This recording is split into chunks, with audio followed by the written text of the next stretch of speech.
Bonjour à tous, bienvenue pour ce webinaire sur les achats hors production. Il s'agit d'une webconférence qui est proposée par Sourcing Force, donc la solution e-achat développée par buymadeeasy.com. Aujourd'hui, nous allons aborder la manière d'élaborer votre stratégie d'achat hors production. Le but étant pour vous de bien comprendre, de bien cerner comment récupérer ces achats hors production et comment la communiquer correctement pour obtenir des économies concrètes pour l'ensemble de vos collaborateurs et de manière générale pour votre entreprise.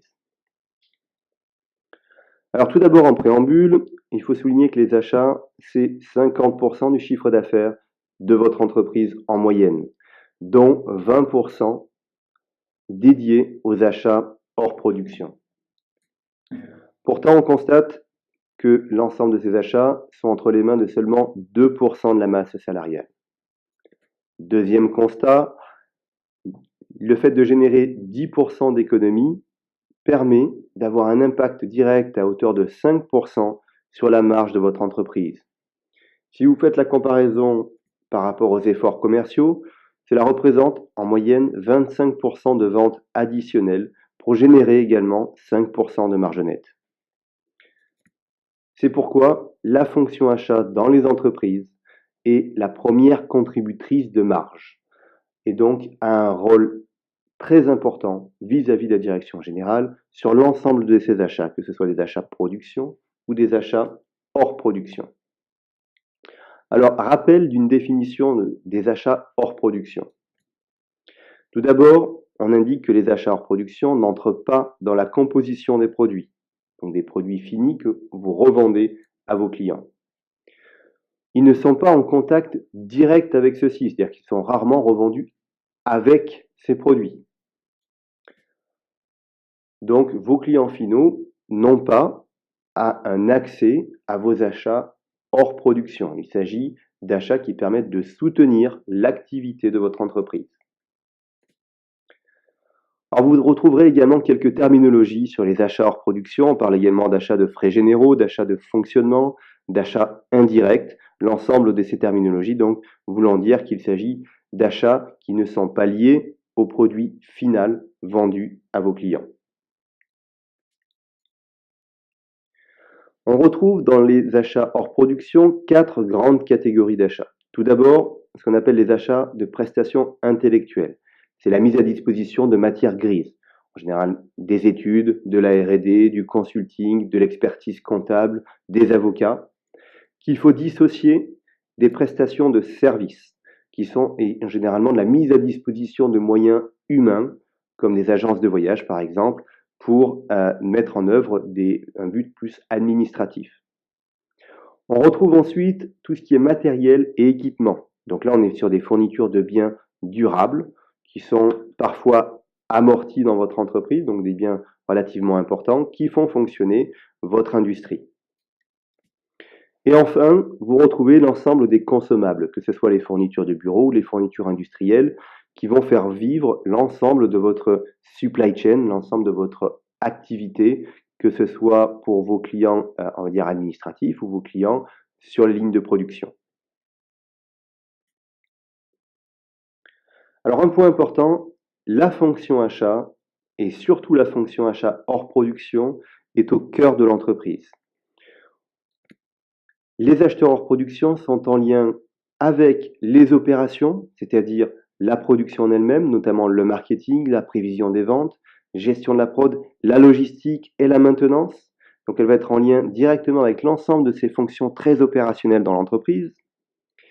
Et elles vont être également en relation avec le service juridique, notamment pour la partie contractuelle et ou traitement des litiges, et la partie qualité, lorsqu'il s'agira de qualifier certains produits, je pense notamment aux équipements de protection individuelle, qui vont devoir faire l'objet d'une validation du CHSCT.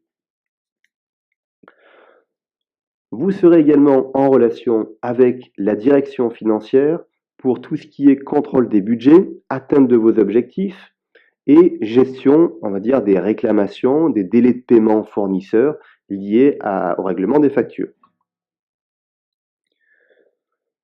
Vous allez avoir affaire à 2 autres départements support généralement de l'activité achat qui sont Tout d'abord, le contrôle de gestion, qui va être là pour valider vos prévisions, vos calculs d'économie. Et ensuite, la R&D, qui vont donner une anticipation des futurs produits, mais avec qui, notamment sur les achats en production, vous allez être en relation pour négocier, par exemple, les dépôts de brevets, marques et modèles, les avocats, le prototypage, etc. Donc, ce sont des clients internes qui seront aux prémices des futurs produits de votre entreprise. Et bien entendu, vous retrouverez une fonction indispensable qui est la direction générale, qui va vous donner la stratégie globale de l'entreprise. À partir de cette stratégie globale, vous allez pouvoir définir de manière beaucoup plus claire la manière d'interagir sur votre stratégie achat.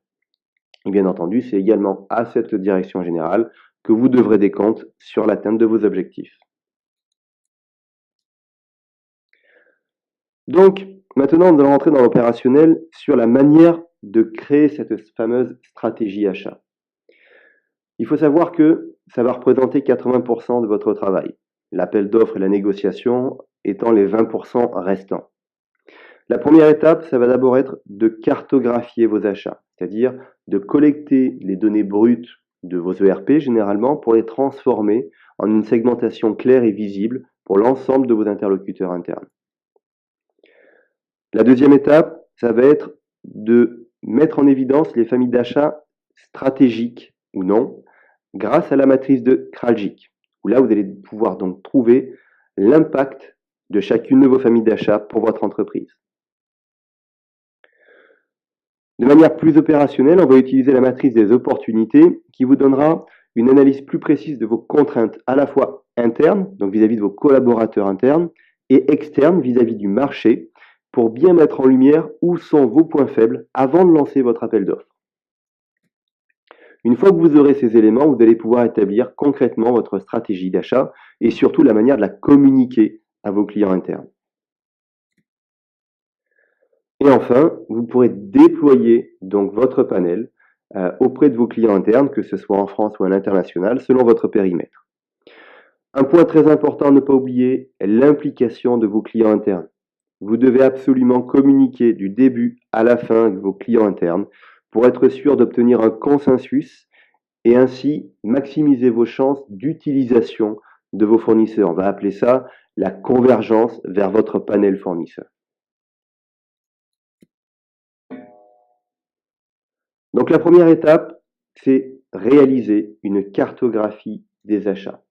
L'objectif de cette cartographie, ça va être clairement de collecter un maximum d'informations au sein de votre entreprise pour pouvoir l'interpréter de manière graphique et surtout le communiquer simplement à l'ensemble de vos clients internes, que ce soit la direction générale ou votre équipe projet. Donc je vous présente rapidement quelques slides sur la cartographie achat. Vous allez retrouver le détail de cette présentation sur la vidéo que vous retrouvez en haut à gauche et qui vous donnera en moins de 10 minutes les clés pour construire votre cartographie achat. Alors ce qui est important, c'est de bien prendre en compte les 6 étapes structurantes pour cette cartographie. Tout d'abord, de bien lister les données que vous souhaitez récolter, c'est-à-dire les champs que vous souhaitez collecter de votre base de données ou d'autres sources.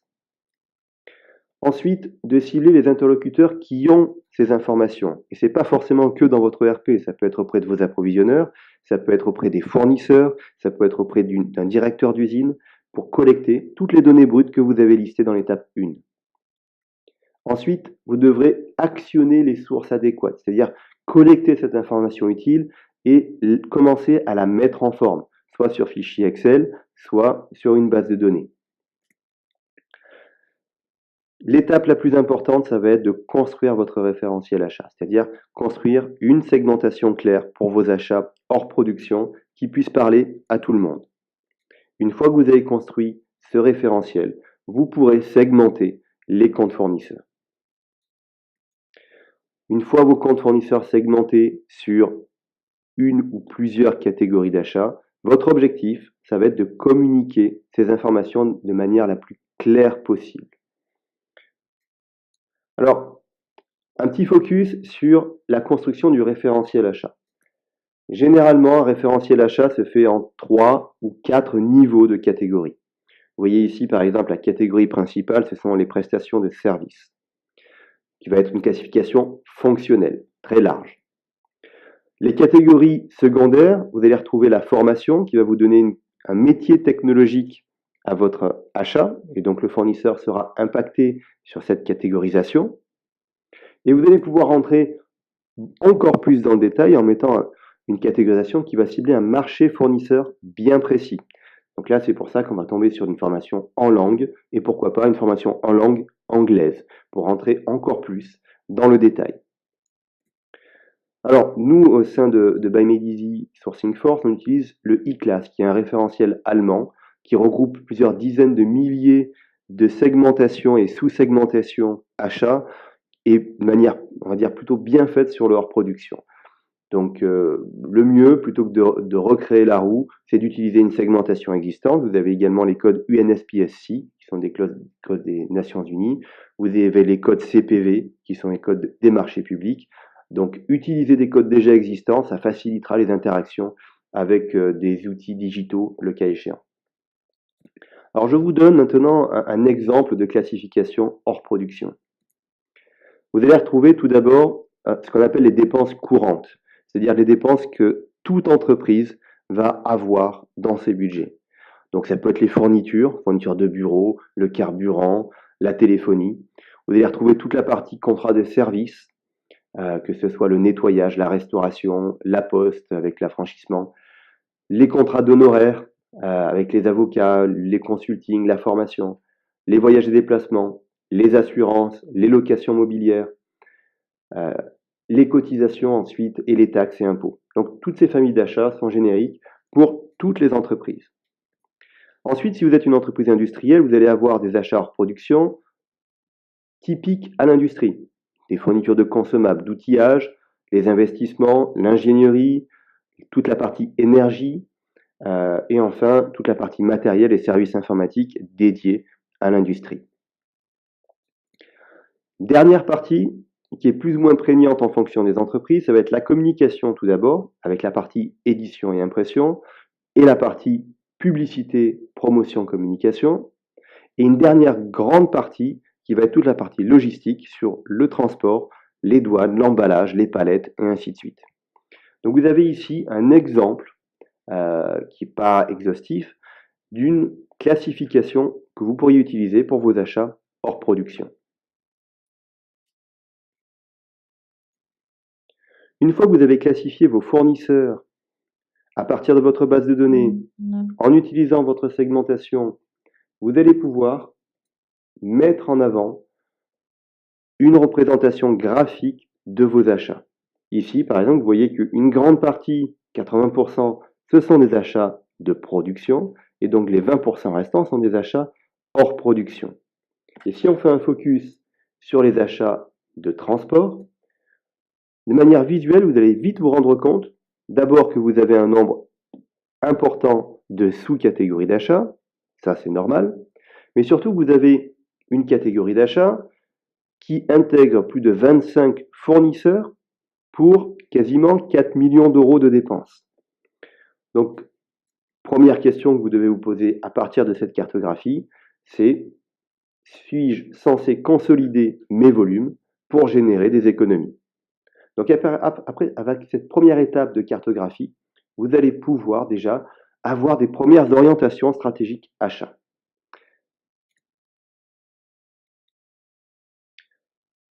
La seconde étape de votre stratégie achat, ça va être d'aborder la manière de sélectionner de manière stratégique vos catégories d'achat. Et pour cela, on va utiliser la matrice de Kraljic. L'objectif donc, c'est de construire une stratégie d'achat spécifique pour chacune de vos catégories d'achat. Généralement, avec la matrice de Kraljic, on intègre 4 leviers d'importance stratégique et de complexité à l'achat. Alors, très rapidement, j'insiste sur le principe de Pareto, à la fois pour vous indiquer que c'est important de l'avoir en tête, mais que ça a rapidement ses limites. Pour rappel, le principe de Pareto, c'est le 20-80, c'est-à-dire que 20% de vos catégories d'achat vont représenter 80% de la dépense de votre entreprise. Et donc, de la même manière, 20% des fournisseurs vont totaliser 80% de votre dépense dans l'entreprise.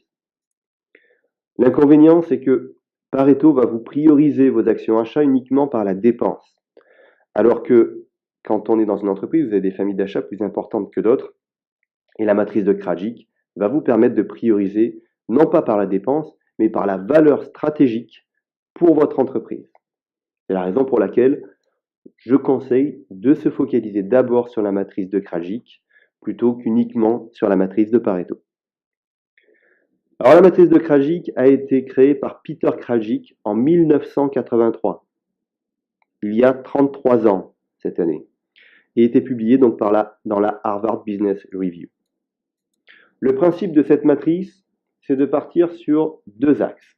L'axe désordonné va vous donner l'importance stratégique de ces achats. Donc vous allez devoir sélectionner chacune de vos catégories d'achat en indiquant quel est le niveau de dépense, quelle est la valeur ajoutée pour votre entreprise, quel est le coût complet pour votre entreprise, quelle est la profitabilité, c'est-à-dire est-ce que cette catégorie d'achat apporte une valeur complémentaire à la vente de mes produits, et est-ce que cette catégorie d'achat apporte une différenciation particulière. Sur l'axe des abscisses, cette fois-ci, vous allez devoir analyser la complexité de l'achat, c'est-à-dire la complexité du marché fournisseur. Est-ce que vous êtes sur un monopole, un oligopole? Est-ce que vous êtes sur des évolutions rapides technologiques? Ou est-ce que le marché a beaucoup de barrières, ce qui empêche une concurrence loyale, transparente sur le marché? Ou bien vous avez des coûts logistiques importants, par exemple la mise en place d'un ERP, je pense à SAP notamment, beaucoup de ressources humaines et financières, ou bien sur des marchés naissants qui sont peu structurés et qui vous apportent des difficultés pour trouver de nouveaux acteurs et structurer une démarche achat correctement. Donc, à partir de ces deux leviers, importance stratégique et complexité d'achat, on va retrouver 4 blocs. Le premier, ce sont les achats simples, généralement des achats type fourniture de bureau, où il n'y a pas d'importance pour l'entreprise et un marché très ouvert à la concurrence, et donc facile en termes d'appel d'offres. Le deuxième bloc, ce sont les achats lourds. Je prends souvent l'exemple de l'électricité, qui n'a pas une importance stratégique pour vos entreprises, ce n'est pas différenciant. Par contre, c'est particulièrement important, donc c'est très lourd en termes de conséquences pour votre entreprise, et avec un marché qui est en monopole ou en oligopole, et donc très difficile en termes de négociation. Vous retrouvez un troisième bloc qui est l'effet de levier, où là on va être sur des achats qui ont une importance significative en termes de différenciation, mais sur lequel vous avez le choix sur les acteurs du marché. Beaucoup d'acteurs du marché, facile à sourcer. Dernier bloc, les achats stratégiques. Là, vous êtes sur des achats qui vont avoir une importance réelle dans la poursuite, dans la continuité de votre entreprise, puisque ça va différencier et apporter de la valeur ajoutée à votre entreprise. Par contre, vous allez également avoir une complexité achat sur le marché, soit due à des monopoles, soit due à des volumes très importants, et donc une relation fournisseur plutôt de type partenarial pour valider la bonne poursuite de votre activité. Alors pour cela, on vous propose d'utiliser un outil en ligne qui s'appelle donc que vous pouvez télécharger sur buymadeeasy.com. C'est la matrice de Krajcik. Un fichier Excel, vous allez pouvoir répondre sur le fichier à une quinzaine de questions pour chacune de vos catégories d'achat et ainsi mapper de manière automatique vos catégories d'achat sur la matrice de Krajcik. Ce qui vous permet en fait d'avoir des questions, on va dire, ordonnées pour mettre en œuvre l'importance stratégique famille par famille, sous-famille par sous-famille, et ainsi donner une représentation graphique pour vos interlocuteurs internes de l'importance stratégique de vos achats. Une fois que vous avez une visualisation correcte de l'importance stratégique de chacune de vos familles d'achat et sous-familles d'achat, vous allez pouvoir passer à l'étape suivante, qui est de rentrer un peu plus dans le détail dans vos relations internes pour la construction de votre appel d'offres. La troisième phase de la construction d'une stratégie achat, ça va être d'identifier les opportunités d'achat. Alors en fait, identifier les opportunités d'achat, c'est surtout évaluer les contraintes internes vis-à-vis de vos collaborateurs, et les contraintes externes, donc vis-à-vis du marché, cette fois-ci, pour vous donner une visualisation des leviers que vous avez ou que vous n'avez pas en fonction de chacune des familles d'achat. Cela vous permettra notamment de communiquer clairement avec votre direction générale. Alors, comment déterminer le pouvoir de l'acheteur? De la même manière, vous allez avoir une matrice en deux axes. Le premier axe, ça va être le pouvoir des clients internes. C'est-à-dire, en gros, les contraintes que vous donnent, vous imposent vos clients internes. Alors, ces contraintes peuvent être commerciales, un fournisseur qui est imposé, l'absence de prévision, des délais trop courts pour attaquer le marché. Vous allez également avoir des contraintes techniques. Par exemple, vous n'avez pas de cahier des charges, ou alors vous êtes sur un produit en fin de vie, ou encore sur de la haute technologie sur lesquelles vous, comme vos clients internes, n'avez pas la compétence pour rédiger un bon cahier des charges. Avec l'ensemble de ces questionnements, vous allez pouvoir définir quel est le pouvoir de vos clients internes, en gros le pouvoir de nuisance de vos clients internes, dans votre projet achat. Sur l'axe des abscisses, vous allez retrouver les contraintes externes. Cette fois-ci, ce sont les contraintes imposées par le marché. Elles peuvent être commerciales, donc de la même manière, monopole, oligopole, législation contraignante, une capacité de production insuffisante à vos besoins, ou bien encore technique, vous êtes sur une technologie obsolète, je pense par exemple à la maintenance des serveurs AS400, où on a de moins en moins de compétences aujourd'hui pour travailler sur ce type de serveur, l'absence de normes, ou le coût d'outillage élevé, prenons l'exemple de l'implémentation dans SAP par exemple, où le coût d'implémentation est parfois supérieur au coût même de la licence logicielle. À partir de là, vous allez avoir 4 typologies de négociation. Tout d'abord, la négociation interne, c'est-à-dire que vous allez devoir négocier avec vos clients internes avant d'attaquer le marché. C'est-à-dire que le marché est très ouvert pour un appel d'offres, mais vos clients internes vous posent quelques contraintes pour obtenir le meilleur cahier des charges en vue de cet appel d'offres. À l'opposé, vous avez la négociation externe, c'est-à-dire là pour le coup une difficulté vis-à-vis de vos fournisseurs qui vont vous imposer leurs propres règles. Au centre, et c'est ce qu'on va retrouver le plus communément sur des achats hors production, vous avez la négociation équilibrée. C'est-à-dire que vous avez la possibilité de discuter de manière convenable avec vos clients internes pour rédiger un cahier des charges, et de l'autre côté, des fournisseurs qui sont capables de répondre à votre cahier des charges sans avoir un pouvoir trop important dans la négociation.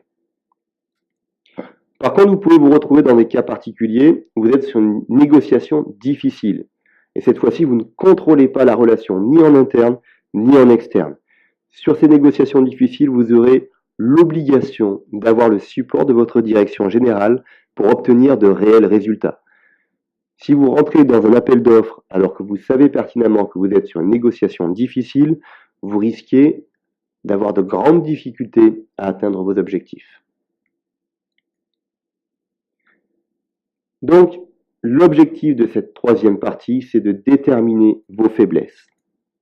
Pour déterminer vos faiblesses, on met à votre disposition un fichier Excel qui s'appelle donc la matrice des opportunités et qui vous permet, en une vingtaine de questions, d'identifier pour chacune de vos catégories d'achats les forces et faiblesses des achats avant de lancer l'appel d'offres et vous permettre surtout de mettre une représentation graphique pour votre direction générale, pour votre direction achat, des impacts en termes d'économie et surtout des risques auxquels vous allez faire face. Vous mettez en avant les risques avant de lancer l'appel d'offres pour que votre direction vous soutienne et puisse trouver des solutions avant que les problèmes n'apparaissent.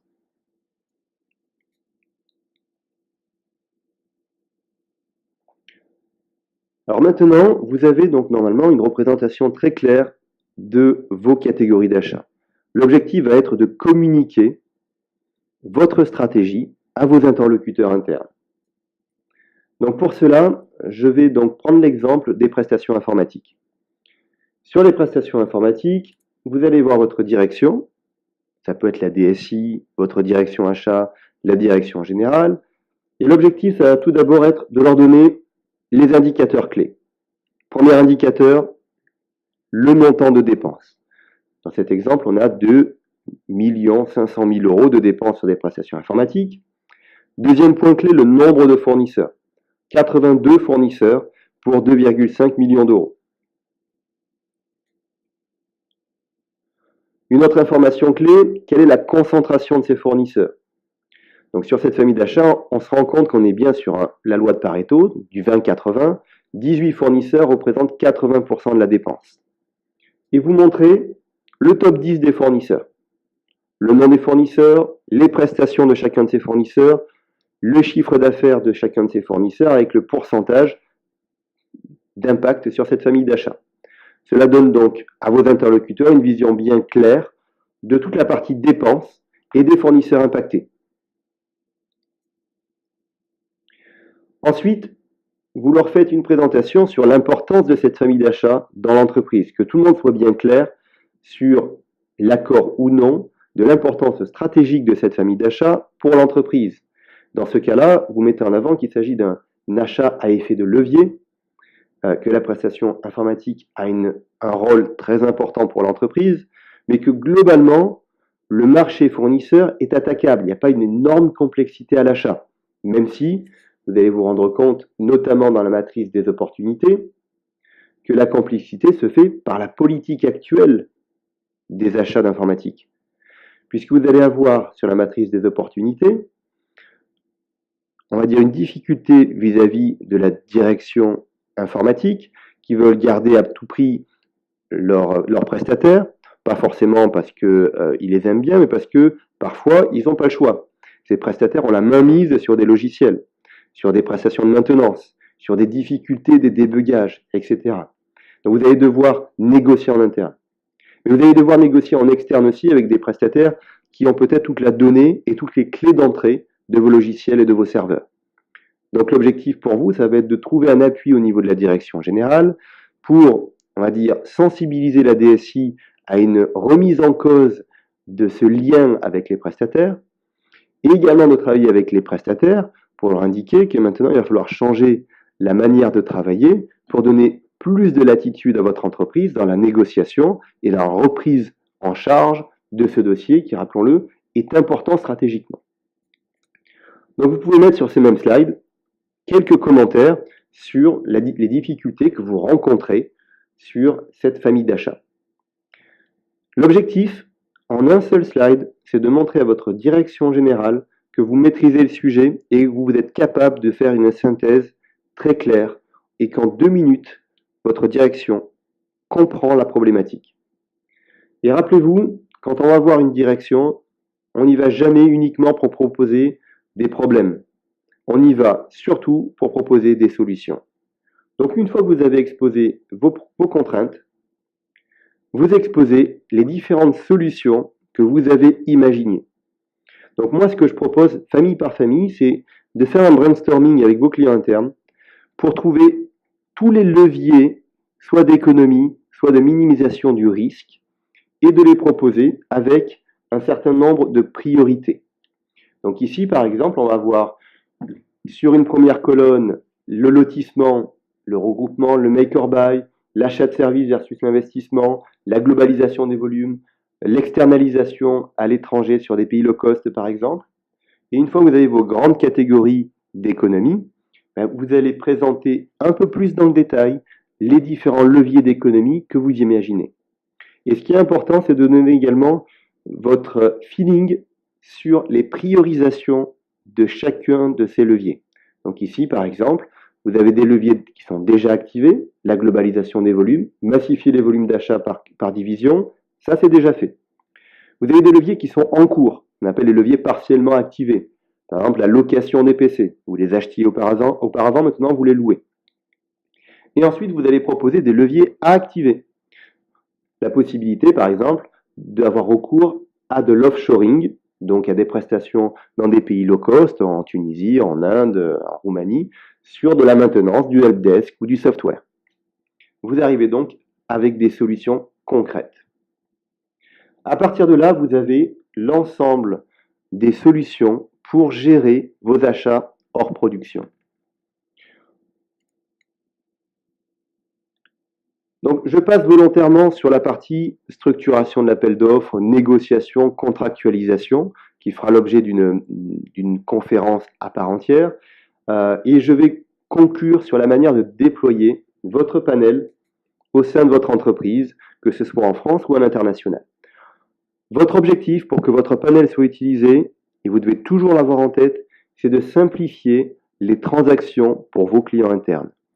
Plus votre client interne aura de facilité à accéder aux négociations que vous avez faites, plus il convergera vers le panel fournisseur que vous avez mis en œuvre. Pour cela, l'idéal, c'est d'avoir votre solution e-achat dans votre entreprise ouverte pour l'ensemble de vos collaborateurs. Au sein de cette solution e-achat, vous allez pouvoir inviter vos fournisseurs à rejoindre un portail fournisseur et uniquement vos fournisseurs panel pourront intégrer des informations les concernant. Cela vous donnera ainsi un annuaire B2B privé, donc uniquement des fournisseurs référencés par vos soins, avec la possibilité pour vous de géolocaliser leurs prestations, notamment si vous êtes sur des achats internationaux, avec des fournisseurs qui vont être dédiés à chacun des pays et qui seront visibles par vos clients internes en fonction de leur localisation. L'avantage de la solution e-achat en termes de déploiement de votre stratégie achat, c'est qu'ils vont pouvoir charger leur catalogue de produits, mais également leur catalogue de services, y compris des SS2I, y compris les sociétés d'intérim, qui pourront mettre en œuvre l'ensemble de leur savoir-faire et collecter automatiquement les demandes d'achat de vos clients internes. Pour vous, acheteurs, vous allez pouvoir également communiquer clairement et faire signer les contrats en ligne sur cette solution e-achat, avec des mises à jour de vos conditions générales d'achat, le cas échéant, qui seront diffusées automatiquement à vos fournisseurs panel. De l'autre côté, il va vous falloir penser à simplifier les transactions pour vos clients internes.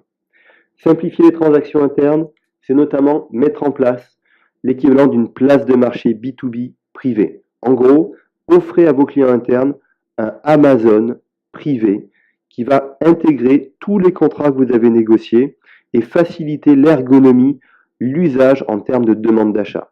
Ce qui n'empêchera pas les circuits de validation, mais à minima, vous faites converger vers votre panel toutes les demandes d'achat. Nous suggérons également d'externaliser tous les achats spot, c'est-à-dire les achats non récurrents de faible montant, sur un fournisseur unique, donc un fournisseur qui serait un tiers de confiance et qui concentrerait ces petits achats, donc des achats de quelques centaines d'euros en général, pour diminuer sensiblement le nombre de créations fournisseurs dans votre entreprise. Et enfin, laissez vos clients internes faire des demandes de devis auprès de vos fournisseurs référenciés. Je pense notamment au SS2I, je pense à l'intérim. Laissez vos clients internes faire les demandes de profils dont ils ont besoin sur un circuit qui aura été prédéfini par vous-même et avec un circuit de validation hiérarchique et achat, le cas échéant, et en fonction des montants, pour faciliter de la même manière la simplification des transactions, des demandes d'achat. Donc tout ceci se concentre sur une solution e-achat. Donc on met en lumière Sourcing Force qui intègre l'ensemble de ces modules. La plupart des solutions e-achat proposent cette typologie de modules.